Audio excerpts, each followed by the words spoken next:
Segundo livro dos Reis, capítulo 5.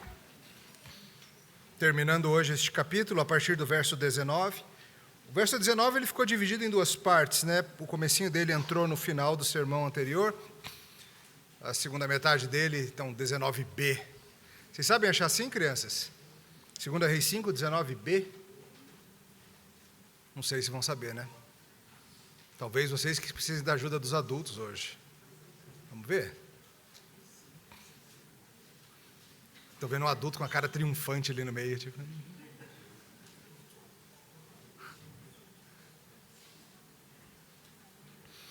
Segundo livro dos Reis, capítulo 5, vamos ler a partir do 19a para facilitar para as crianças. Assim diz a palavra de Deus. Eliseu lhe disse, vá em paz. Quando Naamã se tinha afastado certa distância, Geazi, o moço de Eliseu, homem de Deus, disse consigo, eis que meu senhor impediu a este Ciro Naamã, que da sua mão se lhe desse alguma coisa do que trazia. Porém, tão certo como vive o Senhor, hei de correr atrás dele, e receberei dele alguma coisa. Então foi Geazi ao alcance de Naamã. Naamã, vendo que corria atrás dele, saltou do carro encontrá-lo e perguntou, vai tudo bem? E ele respondeu, tudo vai bem, meu senhor, me mandou dizer. Eis que agora mesmo vieram a mim 2 jovens, dentre os discípulos dos profetas, da região montanhosa de Efraim. Dá-lhes, pois, 1 talento de prata e 2 vestes festivais. Disse Naamã, se é servido tomar 2 talentos. Instou com ele. E amarrou 2 talentos de prata em 2 sacos e 2 vestes festivais, pô-los sobre os 2 dos seus moços, os quais os levaram adiante dele. Tendo ele chegado ao outeiro, tomou das suas mãos e os depositou na casa, e despediu aqueles homens que se foram. Ele, porém, entrou e se pôs diante do seu senhor. Perguntou-lhe Eliseu, de onde vens, Geazi? Respondeu ele, teu servo não foi a parte alguma.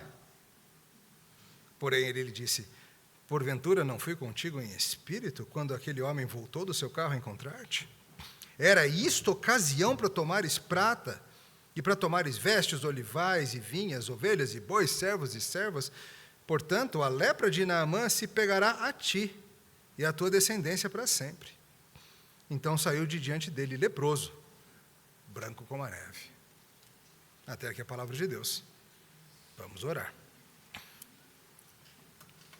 Senhor, nesta noite, ao considerarmos os estranhos eventos desse dia, pedimos que o Senhor nos ajude a sondar os nossos próprios corações. Em nome de Jesus. Amém.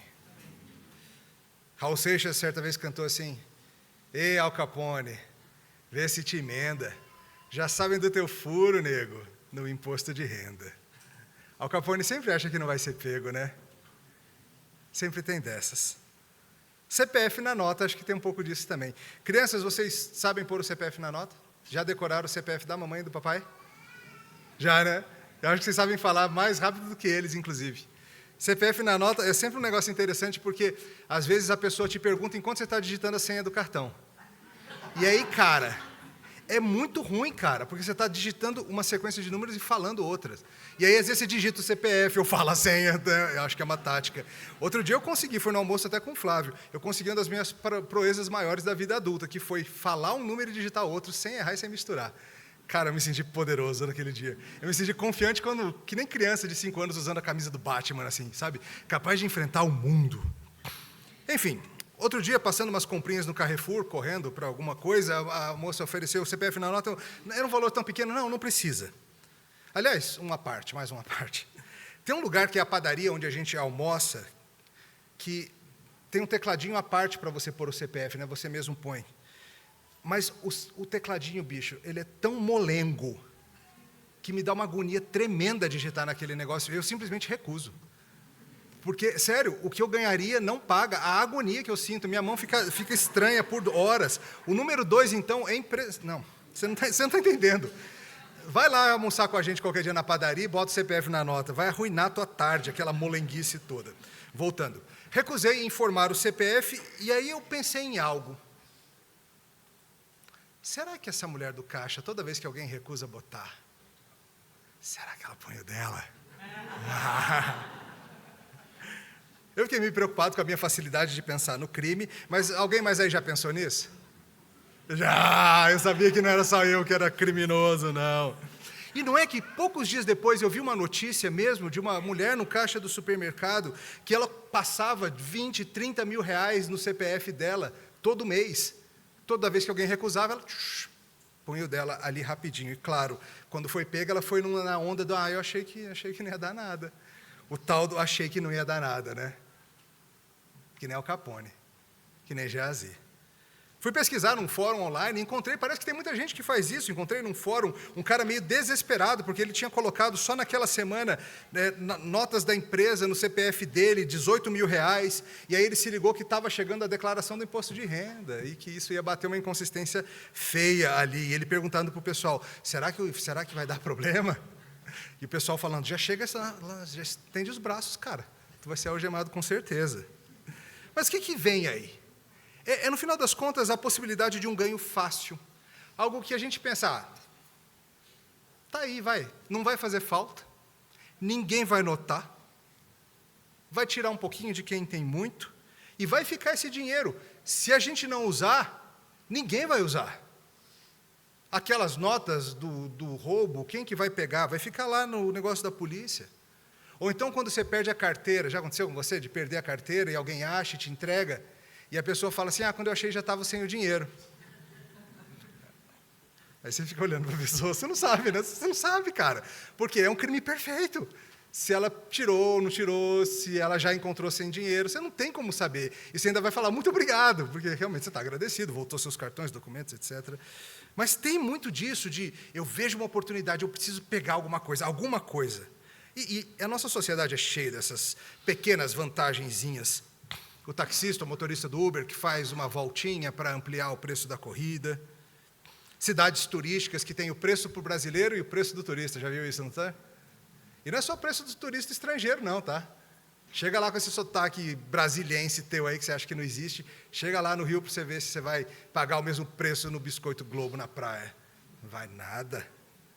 Acontece essas coisas. Mas com gringo é pior, né? O quê? Vou deixar gringo com dinheiro? Não, eles têm muito. Mas a gente faz dessas o tempo todo. Aquela mão cheia de sachê de maionese lá do Girafas. Cara, tá cheio lá na sua geladeira, você nem come maionese tanto. Mas você não vai deixar lá no Girafas, né? Ou sabonetinhos no hotel. Cara, sabonete é um negócio tão barato. Você não precisa ficar pegando 1 milhão de sabonetinhos, aqueles ruinzinhos de usar, que você não consegue usar aquele negócio. Você tem que embolar uns 4 para dar um uso, assim. Mas não, você tem que tomar a vantagenzinha de pegar sabonetinhos lá do Ibis, não sei de onde. Cara... Ou então você sai lá da churrascaria, que nem os homens, né? Não tinha, Mortosa, balinhas na saída, eu olhei. Mas daquele negócio de vidro costuma ter, né? Um monte de balinha. Eu fui lá, cara, com sede ao pote, não tinha nenhuma. Aí eu lembrei que antigamente, quando a gente era criança, tinha uma churrascaria que a gente ia de vez em quando, e tinha, cara. Aí eu e meus irmãos, a gente voltava assim, cara, com a mão cheia daquelas balinhas, né? Aquela sensação de pagamos caro no rodízio, vamos ferir a casa. Nós vamos ferir a casa. E era legal porque era a mesma embalagem, não dava para você saber o que tinha dentro. Podia ser a vermelha morango, que é deliciosa, podia ser a abacaxi amarela, que era boa, podia ser a de uva roxinha, também boa, podia ser a laranja, ok, ou podia ser a verde, ruim, sabe? E aí a gente não podia também ficar comendo bala o tempo todo, então era meio que depois do almoço, mamãe levava, coma uma, 2 e tal. E meu irmão Tércio ficava intrigado, porque eu sempre tirava a vermelha. Demorou para o Tércio entender o que se passava, mas eu sempre tirava a vermelha. Depois você pensa, aí. Mas não fique olhando bravo para mim, porque eu sei que você também. Sabe, quando nós estamos num grupo, comendo juntos num restaurante, e alguém avisa que a conta vai ser partilhada por igual. O que a maioria das pessoas faz, então, hein? Vocês sabem, não sabe? Começa a pedir itens mais caros que não pediria se a conta fosse partilhada certinho. Às vezes nem queria comer camarão, não ia pagar para isso, mas já que eu vou dividir entre todo mundo, opa! Já que a galera vai ajudar a pagar, todo mundo pede mais. O que vai ser um tiquinho a mais para cada um? E aí a conta fica 2 vezes o que seria, porque todo mundo pensa igual. Como somos difíceis. Como somos propensos à ganância, a querer pegar mais do que precisa. Às vezes a gente só quer pegar alguma coisa. Como que eu vou deixar passar uma oportunidade de pegar alguma coisa para mim? Ah, não é meu, não me deve, e eu nem preciso. Mas, cara, como é que eu vou deixar de pegar? Isso é ruim, claro, isso é difícil, mas isso pode ser ainda pior. Sabe como que isso pode ficar pior do que mera ganância e avareza, que já é feio? Quando você usa o nome do Senhor para os seus planos, e quando você, por meio da sua ganância, acaba escondendo das pessoas aquilo que há de mais valioso no mundo, a graça de Deus. E é sobre isso que a gente vai falar hoje. Hoje nós vamos ver que a graça de Deus não pode ser comprada, e ai de quem tenta fazê-lo. Ai de quem dá essa impressão. Ai de quem dá a impressão de que a graça de Deus está à venda. Vamos ver isso em duas partes. Primeiramente, vamos ver com mais cuidado que muitos, por sua ganância, tentam comprar o favor de Deus ou tentam se valer das benesses de Deus. Veja de novo o começo da nossa história. Quando Naamã se tinha afastado a certa distância, Geazi, o moço de Eliseu, o homem de Deus, disse consigo: eis que meu senhor impediu esse Ciro Naamã, que da sua mão se lhe desse alguma coisa do que trazia. Porém, tão certo como vive o Senhor, hei de correr atrás dele, e receberei dele alguma coisa. Então foi Geazi em alcance de Naamã. Naamã, vendo que este corria atrás dele, saltou do carro, encontrá-lo e perguntou: vai tudo bem? E ele respondeu: tudo vai bem, meu senhor me mandou dizer, eis que agora mesmo vieram a mim 2 jovens, dentre os discípulos dos profetas, da região montanhosa de Efraim.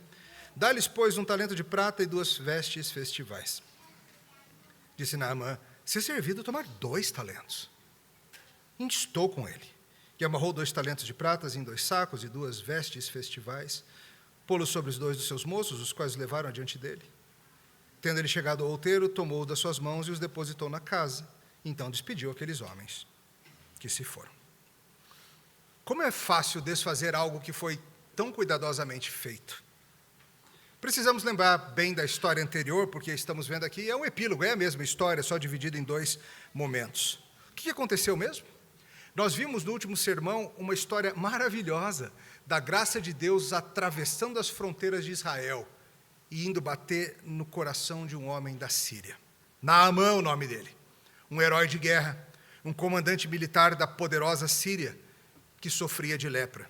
Um homem grande, mas com um problema seríssimo. Uma solução não se havia para ele. Até que uma simples escrava judia, que a gente não sabe nem o nome, uma menina que foi sequestrada de casa num ataque militar dos próprios sírios, e ela se tornou escrava na casa desse tal Naamã. Até que ela falou que tinha em Samaria um profeta que podia resolver o problema dele. Naamã foi até o seu rei, e o seu rei mandou uma carta até o rei de Israel para obter ajuda. O rei de Israel apavorou, achando que era uma conspiração, mas Eliseu apareceu para salvar o dia e mandou Naamã se banhar 7 vezes no rio Jordão. Naamã não gostou muito, ficou meio humilhado com aquilo, porque Eliseu nem apareceu para falar com ele. Nem apareceu para falar comigo, e quer que eu vá me banhar num riozinho michuruca desse? Lá na minha terra tem rio tão melhor. Mas os seus auxiliares insistiram com ele, falaram: falaram: meu pai, se eles te pedissem algo difícil, você não teria feito. Quanto mais dá um mergulho no rio, 7 mergulhinhos, vai lá, mergulha. E funcionou, claro, porque era a palavra de Deus que dizia assim. Ele ficou com aquela pele de bebê. Então voltou a Eliseu, reconheceu que somente o Senhor é Deus, e prometeu que dali em diante adoraria somente ao Senhor para sempre. E aí tentou oferecer um pagamento. Ele tinha descido para Israel com muito ouro, animais e animais carregados de ouro, prata e essas vestes de festa. Eliseu recusou qualquer pagamento. Ele levou muita coisa e voltou com tudo que levou, porque era muito importante que ficasse claro para as nações, ali exemplificadas, simbolizadas, representadas por aquele comandante militar, que a graça do Deus verdadeiro, a graça que purifica e salva, ela não pode ser comprada. O Senhor está pronto a receber aqueles que vêm com fé e a purificá-los, não importa a sua origem. E não, o Senhor não vai cobrar nada. É como lemos em Isaías hoje: venham comprar. Mas eu não tenho dinheiro. Vem pegar aqui leite, vinho, pão para você, estou oferecendo para você. Daqui a pouco a gente vai partilhar de pão e vinho juntos, né? E não tem que pagar não, tá? Ou vocês viram alguma vez os diáconos cobrando por você ter participado da ceia? E, obviamente, não estou nem falando só do vinho e do pão, estou falando do grande simbolismo aqui. A graça é oferecida, a refeição pactual é graciosa, é Deus se oferecendo para nós. Aquele general inimigo se tornou irmão. Essa é a graça de Deus, transforma inimigos em irmãos. E a cena segue. Geazi está ali acompanhando tudo. Geazi era o auxiliar, como o termo que a Bíblia usa, o moço de Eliseu, ele era o seu auxiliar, o seu aprendiz. Mas o seu coração começa a ser tomado por algo ruim, algo estranho. É uma mistura de desprezo por aquele homem, aquele Ciro, com ganância. Ele estava buscando alguma ocasião. O pecado batia a porta do seu coração e ele abriu. Paulo alertou sobre esse problema, não alertou? Inclusive ele falou para Timóteo sobre isso, a gente acabou de ler aqui. Deixa eu ler para vocês mais uma vez o versículo 9, lá de 1 Timóteo 6. Ele fala, ora, os que querem ficar ricos caem em tentação e cilada, e em muitas concupiscências insensatas e perniciosas, as quais afogam os homens na ruína e perdição. Porque o amor do dinheiro é a raiz de todos os males, e alguns nessa cobiça se desviaram da fé, e a si mesmos se atormentaram com muitas dores. É uma baita descrição de Geazi, não é? Se atormentando com muitas dores, por dar vazão aos desejos de ganhar alguma coisa. Em outra das suas cartas, essa Tito, capítulo 1, versículo 7, Paulo diz, é indispensável que o bispo seja irrepreensível, como despenseiro de Deus, não arrogante, não irascível, não dado ao vinho, nem violento, e nem cobiçoso de torpe ganância.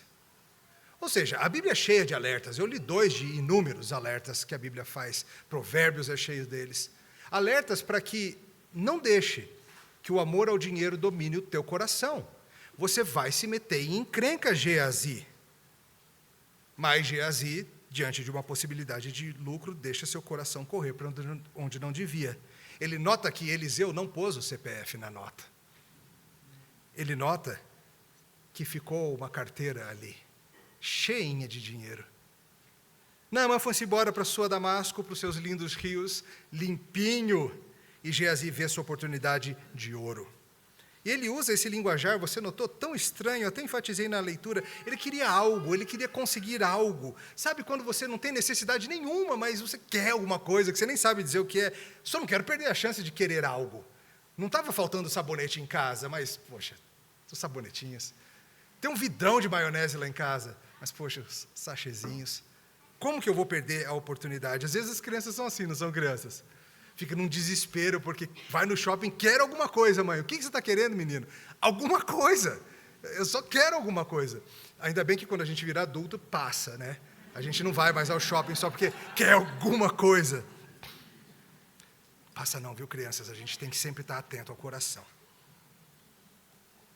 Como é que eu não vou conseguir algo disso? Como que Eliseu deixa esse gringo ir embora com a carteira cheia? Ele veio aqui na nossa terra e vai voltar com todo o dinheiro que veio? Não. Sem deixar um pedágiozinho aqui, sem fazer um agradinho, sem fazer rir, não é possível que nenhuma vantagem eu vou levar. E é triste ver esse tipo de atitude, porque muitas vezes é uma atitude do nosso coração, e ela se mostra de variadas formas. Cara, tem um negócio que eu acho bem irritante, é quando ver pessoas que podem tranquilamente pagar por um serviço, por exemplo, ficar lá pechinchando, incomodando a pessoa simples por 5, 10 reais, para que ela baixe o seu preço, que já é baixo e que para a pessoa não vai fazer a menor diferença. Mas como que eu não vou ganhar um desconto? Como que eu não vou tirar alguma coisa? E eu sempre me lembro aí, vendo essas situações das leis de Israel, sobre quem tinha um campo não colher tudo. Mesmo sendo seu direito, não colha tudo. Deixa algumas uvas, deixa um pouco de trigo, deixa. Tem gente que tem menos que você. Seja bondoso com o que o Senhor colocou nas suas mãos. Mas Geazi quer alguma coisa. No caso, fica especialmente feio por ser alguém no próprio ministério da palavra. Assim como Eliseu havia sido o ajudante de Elias, Geazi estava agora de ajudante de Eliseu. Talvez fosse o substituto de Eliseu, quando o Senhor levasse Eliseu. Mas Geazi tem um coração num lugar estranho. Veja a triste situação dele, como Philip Ryken bem coloca, ele teve todas as vantagens espirituais que um homem poderia ter. Ele conhecia a palavra, ele vivia perto da palavra, ele viu sinais maravilhosos, e ele já tinha percebido que nunca faltaria provisão da parte de Deus. Mas é bem possível alguém estar junto da palavra, perto da palavra, vendo ações maravilhosas de Deus, e ainda assim deixar que o seu coração ande por caminhos muito ruins. Geazi não está operando nos termos da graça. Talvez, como acontece, ele ache que o seu tempo de serviço lhe permite algumas liberdades a que outros não têm direito. Isso acontece. Muitas vezes, quem começa a roubar da firma não é o novato que chegou essa semana. É o cara que já está lá há um tempão e começa a se sentir injustiçado e começa a achar que não está recebendo o que merecia e que estão tirando vantagem dele, e aí ele se vê no direito de começar a tirar um pouquinho do caixa. Nós somos ótimos em racionalizar o pecado. Não deixe de notar aí um elemento de desprezo racial também, ou desprezo étnico, se você preferir, esse Ciro Naamã. Junta isso com as rivalidades históricas entre as nações. Daqui a pouco a gente vai chegar em algumas histórias de tensão entre Síria e Israel, e já aconteceram essas tensões antes. Aí uma coisa é a palavra de Deus ajudar o nosso povo, né? Mas ajudar o estrangeiro. Desse povo que a gente não gosta e que não gosta da gente, dificilmente um israelita iria querer o bem de um general do povo inimigo, certo? É que nem Jonas, nervoso com a ideia de que ninivitas iriam conhecer a graça de Deus.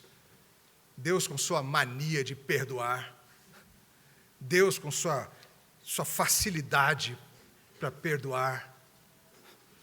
Esse Ciro vai sair assim com o dinheiro que veio? Ah, não vai. E lá vai Geazi atrás da comitiva internacional. E, de alguma forma, Naamã é alertado ao fato de que o ajudante do profeta está correndo atrás da comitiva, do carro e animais e tudo, para, e Naamã, claro, fica preocupado, porque ele foi naquela missão, havia certas delicadezas, certas nuances diplomáticas ali, e de repente o cara está vindo atrás dele, está tudo bem, está tudo bem?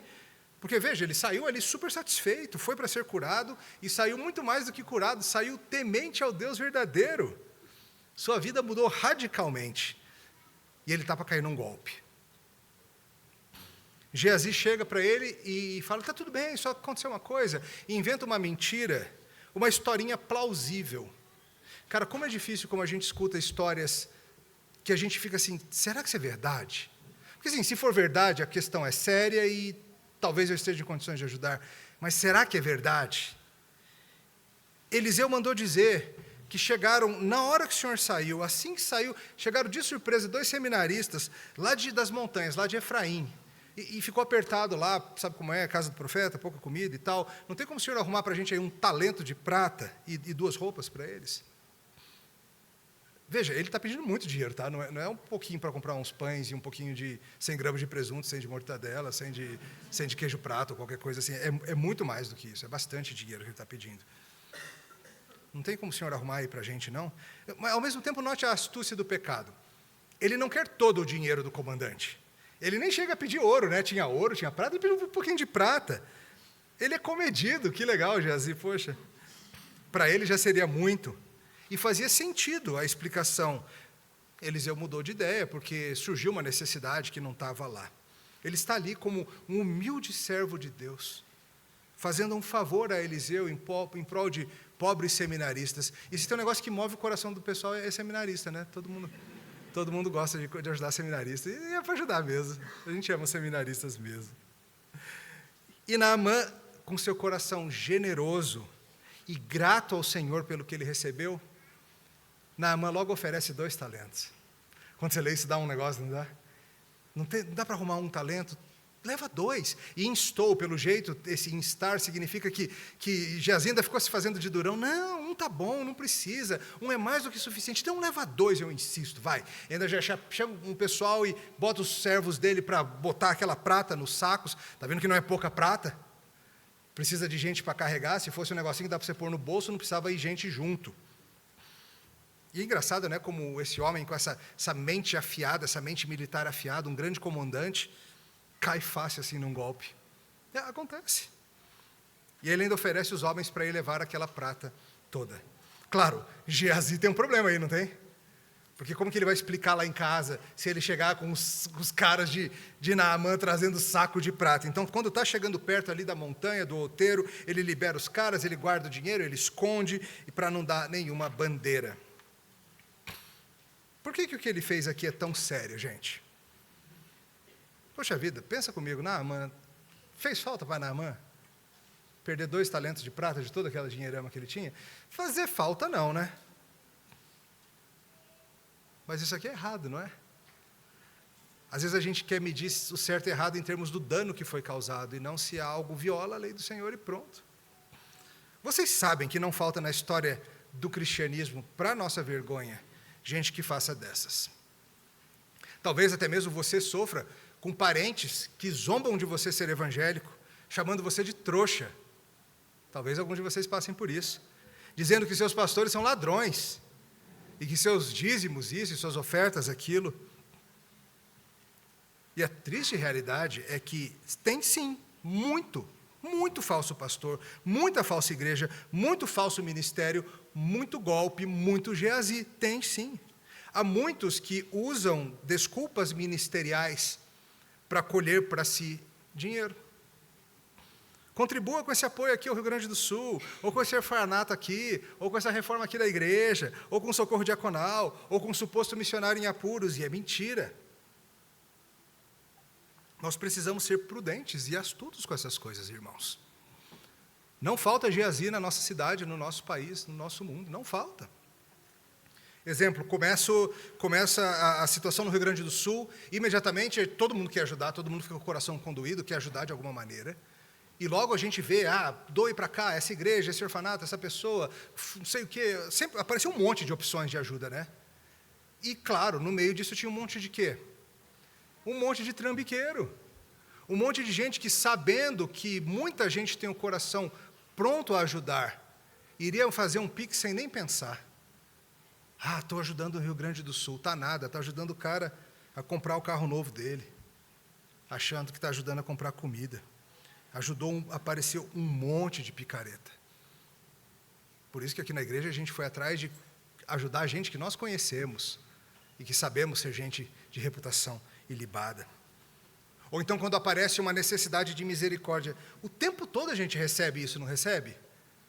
Precisa-se urgentemente, família sem nada para comer, mande um pix para ajudar. Ou fulanos perderam tudo, não sei em que situação. O tempo todo essas necessidades de misericórdia chegam até nós, nos grupos de WhatsApp da família, nas conversas no vizinho, em algo que alguém diz para você, e você fica assim, cara, o que eu faço? Essa pessoa está precisando mesmo de comida, de leite, de remédio, disso ou daquilo? Por exemplo, quando chega algo assim até nós, o que nós fazemos? Os nossos diáconos prontamente conduzem uma investigação. Ligam, vão atrás, tentam averiguar informações, triangular essas coisas, corroborar se é verdade.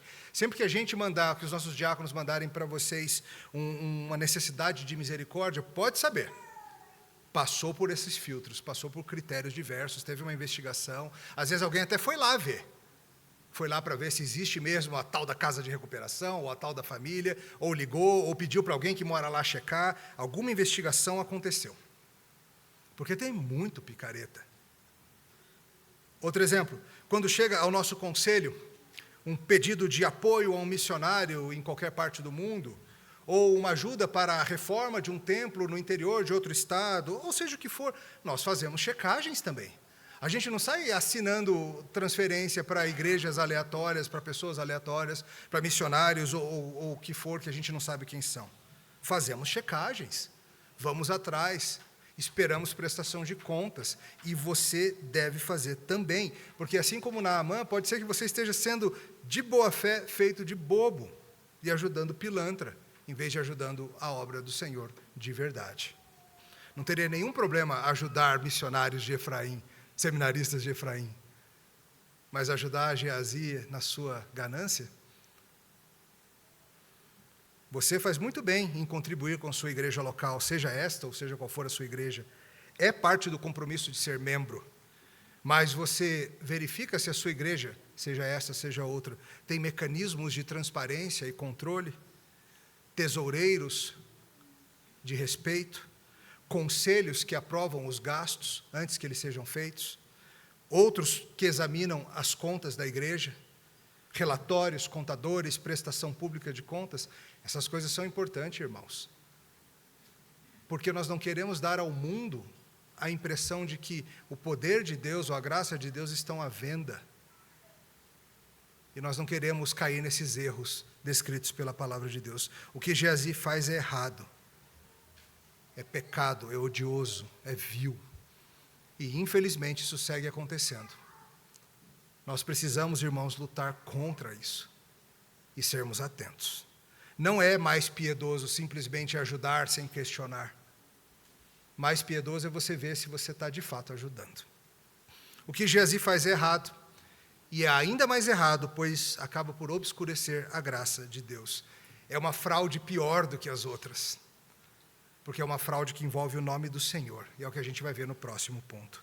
O Senhor não terá por inocente aquele que obscurece a sua graça, que joga lama no seu nome.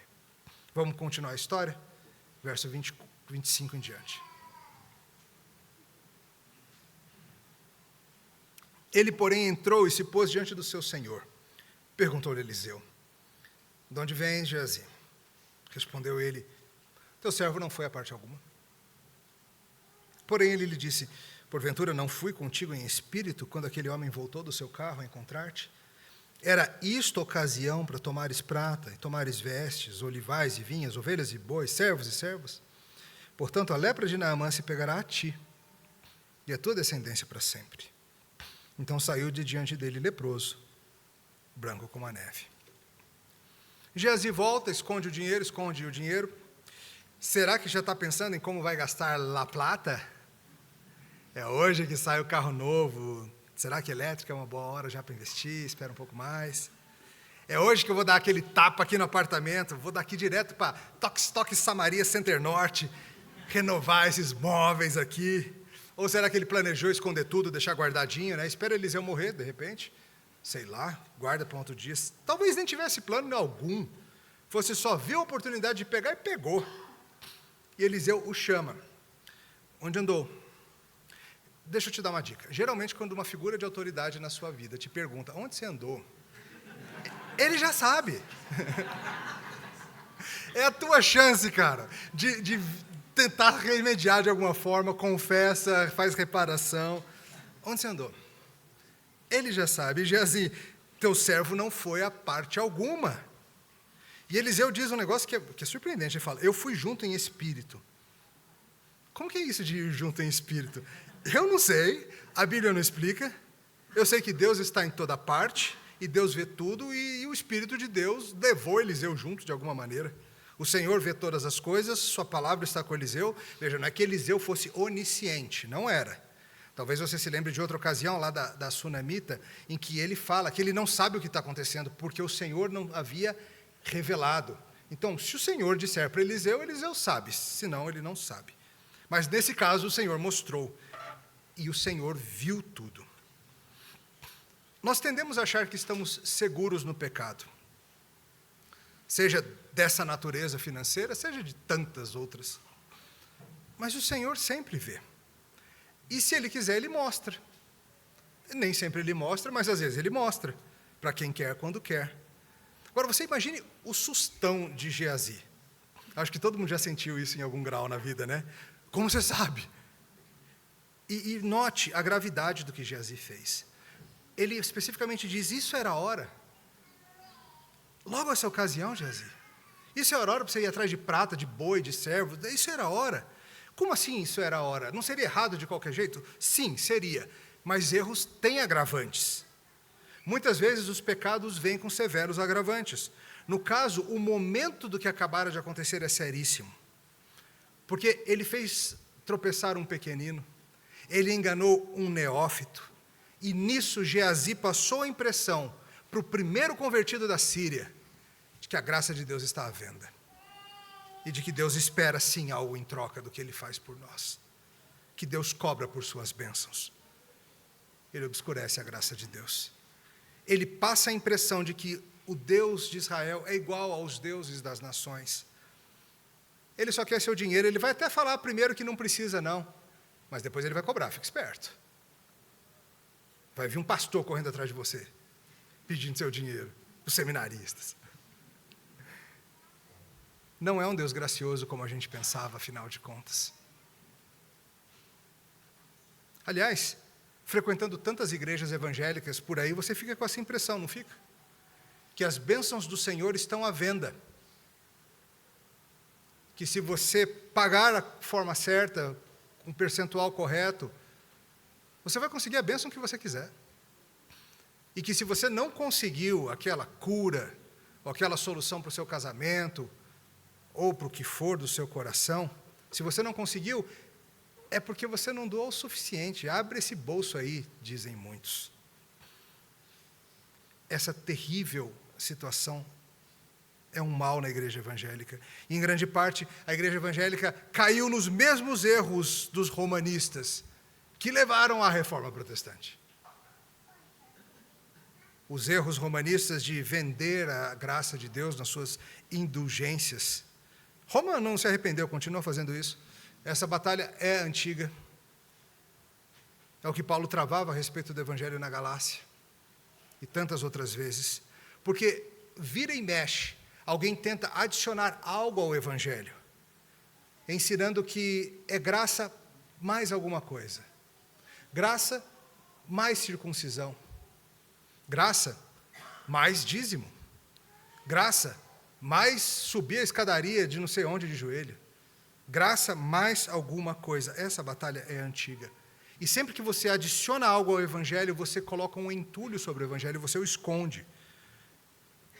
Porque se é de graça, não pode ter mais alguma coisa, senão para de ser de graça. Em Gálatas era a observação de ritos judaicos e da lei. E o que Paulo falou? Paulo falou o seguinte: se alguém, um de nós, apóstolos, ou mesmo um anjo vindo do céu, pregar um evangelho que vá além disso, do que temos pregado, seja maldito. Assim como já dissemos, repito, se alguém vos prega evangelho que vá além daquele que recebeste, seja anátema, seja maldito. Maldito seja quem tenta adicionar qualquer coisa à graça do evangelho de Cristo. Falamos semana passada sobre o fato de que Eliseu, naquela situação, fez questão de não receber uma pratinha que fosse pela cura, porque lições preciosas precisavam ser ensinadas, de que a graça de Deus não está à venda, de que o poder de Deus não está à venda. Você percebe agora, com mais clareza, a seriedade do que Geazi fez? Como é fácil, num ato, desfazer o que se levou tempo e esforço para construir. E a punição de Geazi é imediata. Ele fala: a lepra que saiu de Naamã agora é tua. Não é só que ele vai ficar leproso, ele falou: a de Naamã agora é tua. E dos teus descendentes para sempre. Some daqui. A limpeza de Naamã agora é contrastada com a impureza de Geazi. Quem é o verdadeiro servo do Senhor nessa história? O neófito estrangeiro ou o israelita experiente? Curioso, né? Uma história lá do Antigo Testamento que mostra um neófito estrangeiro com uma fé muito mais verdadeira do que um experiente israelita que já tinha visto muitos sinais e maravilhas. Como Jesus falou na sinagoga em Nazaré, andava difícil achar fé verdadeira em Israel. Mas fora de Israel você via.